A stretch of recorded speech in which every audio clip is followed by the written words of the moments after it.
ओम शांति। 5 नवंबर की बाबा के मधुर महावाक्य। आज बाप शांति का सागर बनकर आया है।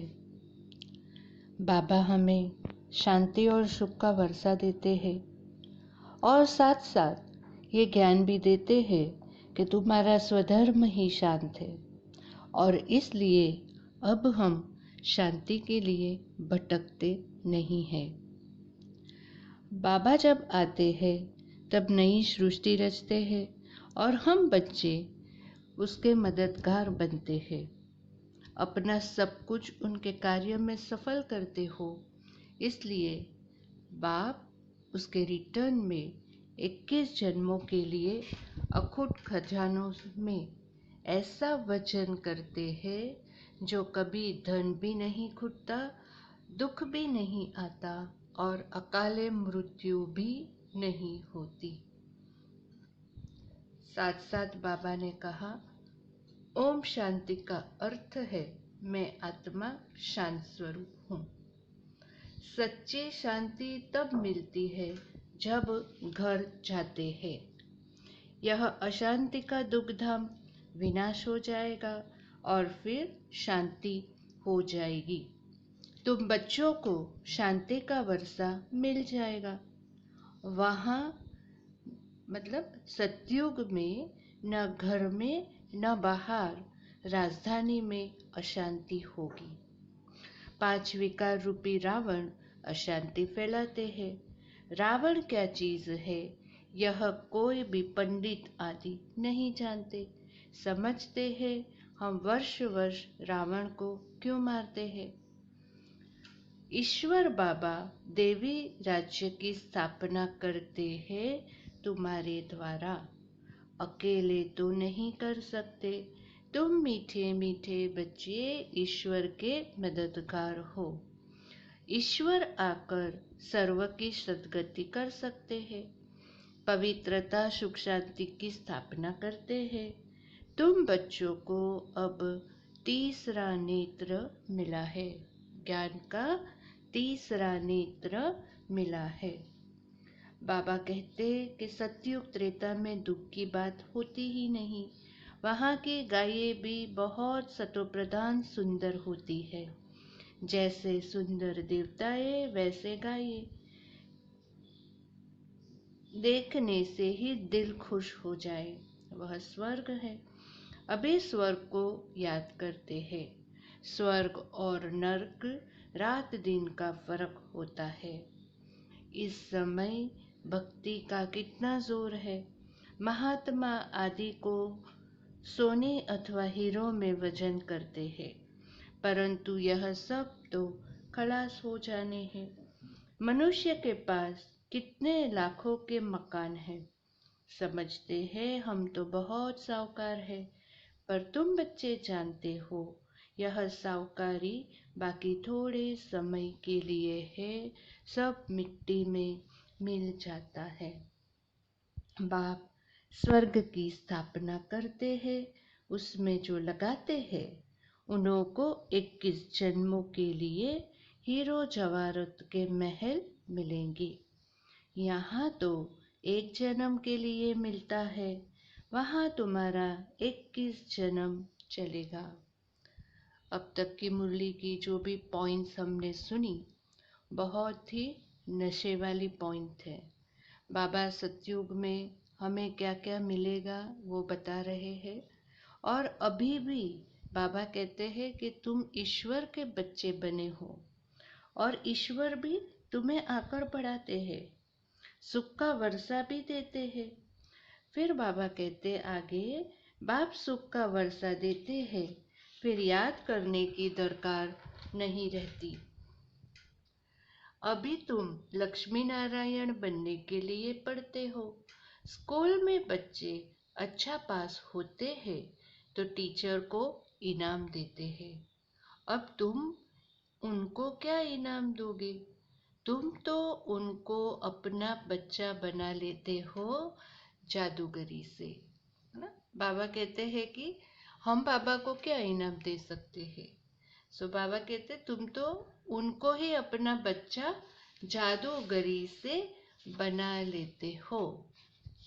सारे विश्व पर सिवाय तुम्हारे कोई राज्य कर न सके। तुम अभी ईश्वरीय संतान बने हो। अभी तुम ब्रह्मांड के मालिक और विश्व के मालिक बनते हो। विश्व में ब्रह्मांड नहीं आया। सूक्ष्म वतन में भी राजाई नहीं है। सत्युग त्रेता यह चक्र यहाँ स्थूल वतन में होता है। बाबा कहते हैं सूक्ष्म वतन में आना जाना साक्षात्कार आदि इस समय होता है। फिर 5000 वर्ष सूक्ष्म वतन का नाम नहीं होता। संगम युग पर ही जब परमात्मा आते हैं तभी ही सूक्ष्म वतन की भी रचना करते हैं, क्योंकि संगम युग पर ही हम बच्चे फरिश्ते बनते हैं और फरिश्ते बनने के बाद ही हम देवता बनते हैं। इसीलिए बाबा कहते हैं कि सूक्ष्म वतन का नाम होता ही नहीं। बाबा कहते वहाँ देवताएं हैं सतयुग में, पर मनुष्य और देवी गुण वाले हैं और संपूर्ण पवित्र भी है। तो तुम बच्चों को बहुत खुशी रहनी चाहिए। क्यों खुशी होनी चाहिए? क्योंकि आत्मा और परमात्मा को जान गए हो। देखने के लिए दिव्य दृष्टि भी मिली है। वो लोग तो कहते हैं आत्मा बहुत महीन है। बहुत डॉक्टर्स आदि ने कोशिश की कि आत्मा को पकड़े, परंतु किसी को भी पता नहीं पड़ता। वो लोग तो सोने हीरों में वजन करते हैं। तुम जन्म जन्मांतर पदमपति बनते हो। तुम जन्म जन्मांतर पदमपति बनते हो। तुम्हारा बाहर का शो जरा भी नहीं। साधारण रीति से इस रथ में बैठ पड़ाते हैं। उनका नाम है भागीरथ। बाप कहते हैं मुझे तो अपना शरीर है ही नहीं। मैं जो ज्ञान का सागर प्रेम का सागर हूँ, तो तुमको वर्षा कैसे दूँ? ऊपर से तो नहीं दे सकता, क्या प्रेरणा से पढ़ाऊंगा? इसीलिए कहते जरूर आना पड़ता है।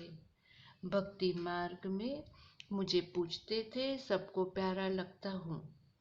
सोमनाथ का मंदिर का भी गायन है। बाबा तुम बच्चों को रत्नों में वजन करते हैं, खुद को वजन नहीं कराता हूँ। मैं इतना धनवान बनता नहीं हूँ, तुमको बनाता हूँ। तुमको तो बाप अखूट खजाने में ऐसा वजन करते हैं जो 21 जन्म साथ रहेगा। बाबा कहते अगर श्रीमत पर चलेंगे तो वहाँ दुख का नाम नहीं होगा, कभी अकाल मृत्यु नहीं होगी, मौत से भी डरोगे नहीं। क्योंकि हमारी जो श्रीमत है वो श्रीमत पर ही चलकर हमारी दिनचर्या में श्रीमत को जब हम फॉलो करते हैं हम उत्तम पुरुष बनते हैं, पुरुषोत्तम बनते हैं। देवी गुणों की धारणा भी हो जाती है, शक्तियों की धारणा होती है और तभी हम सत्युग में जाने के लिए तैयार हो जाते हैं। इसलिए बाबा कहते हैं कि कितनी खुशी होनी चाहिए कि हम जाकर प्रिंस बनेंगे। जादूगर, सौदागर, रत्नाकर यह शिव परमात्मा को कहा जाता है। तो आज इस बात पर हम चिंतन भी करेंगे कि कैसे बाबा जादूगर भी है, सौदागर है और रत्नागर है। बाबा कहते हैं कि आत्मा ही ज्ञान धारण करती है, इसलिए बाबा घड़ी घड़ी कहते हैं अपने को आत्मा समझो। आत्मा में ही अच्छे व बुरे संस्कार होते हैं। तुम कहते हो शिव बाबा हम आत्माएं पढ़ती है इस शरीर द्वारा। हम आत्माओं को शिव बाबा पढ़ाते हैं, यह तो पक्का पक्का याद करो। बाप खुद कहते हैं मुझे अपना शरीर नहीं है। मैं भी आत्मा हूँ, परंतु मुझे परम आत्मा कहा जाता है क्योंकि मैं पुनर्जन्म नहीं लेता हूँ। मेरा ड्रामा में पार्ट ही ऐसा है जो मैं इनमें प्रवेश कर तुमको सुना रहा हूँ। इसलिए इसको भाग्यशाली रथ कहा जाता है। ब्रह्मा बाबा को, क्योंकि ब्रह्मा बाबा का आधार लेकर बाबा हमसे बातचीत करते हैं। बाबा कहते हैं इसको पुरानी जूती भी कहते हैं और पुराना लॉन्ग बूट भी कहते हैं। बाबा कहते हैं तुम तो जवान हो, मेरे से जास्ती पढ़कर ऊंच पद पाना चाहिए। ब्रह्मा बाबा की बात है। परंतु मेरे साथ बाबा है तो मुझे घड़ी घड़ी उनकी याद आती है। ब्रह्मा बाबा जब भी शिव बाबा ने वाणी चलाई तो ब्रह्मा बाबा के रथ का उपयोग किया। तो इसीलिए बाबा कहते हैं कि मुझे तो घड़ी घड़ी शिव बाबा की याद आती है। बाबा मेरे साथ सोता भी है, परंतु बाबा मुझे भाकी नहीं पहन सकते। तुमको तो भाकी पहनते हैं। तुम भाग्यशाली हो ना। शिव बाबा ने जो शरीर लोन लिया है उनको भाकी पहन सकते हो। हम ब्रह्मा बाबा को भाकी पहन सकते हैं, पर ब्रह्मा बाबा कहते हैं कि शिव बाबा मेरे को कैसे भाकी पहनेंगे। तो बाप कहते हैं कि तुम मेरे लकी सितारे हो, तुमको पढ़कर विश्व का मालिक बनाता हूँ। मैं थोड़ी ही बनता हूँ, तुम ब्रह्मांड के भी मालिक बनते हो। बाकी मेरे पास जास्ती दिव्य दृष्टि की चाबी है। तुम इस सारे चक्र को जान चक्रवर्ती महाराजा महारानी बनते हो। मैं थोड़े ही बनता हूँ। मैं तो ज्ञान का सागर हूँ। यह वेद शास्त्र आदि सब भक्ति मार्ग की सामग्री है। ज्ञान सागर तो मैं ही हूँ। अच्छा, बाप दादा ने फिर हमें याद पार दिया, गुड मॉर्निंग भी कही और हम रूहानी बच्चों ने भी बाप दादा को याद प्यार, गुड मॉर्निंग और नमस्ते भी कहा। धारणा के लिए मुख्य सार। बाबा ने कहा कि जो दिखता है वह सब भस्म होना है, इसलिए अपना सब कुछ सफल करना है। पूरा वर्षा लेने के लिए पढ़ाई पढ़नी है। सदा अपने लक को स्मृति में रख विश्व का मालिक बनना है। आज का दिव्य वरदान है माया के रॉयल रूप के बंधनों से मुक्त विश्वजीत जगतजीत भव। माया के रॉयल रूप के बंधनों से मुक्त विश्वजीत जगतजीत भव। सो बाबा ने आज बताया मेरा पुरुषार्थ, मेरी इन्वेंशन, मेरी सर्विस, मेरी टचिंग, मेरे गुण, मेरी निर्णय शक्ति बहुत अच्छी है। ये मेरा रॉयल माया का रूप है।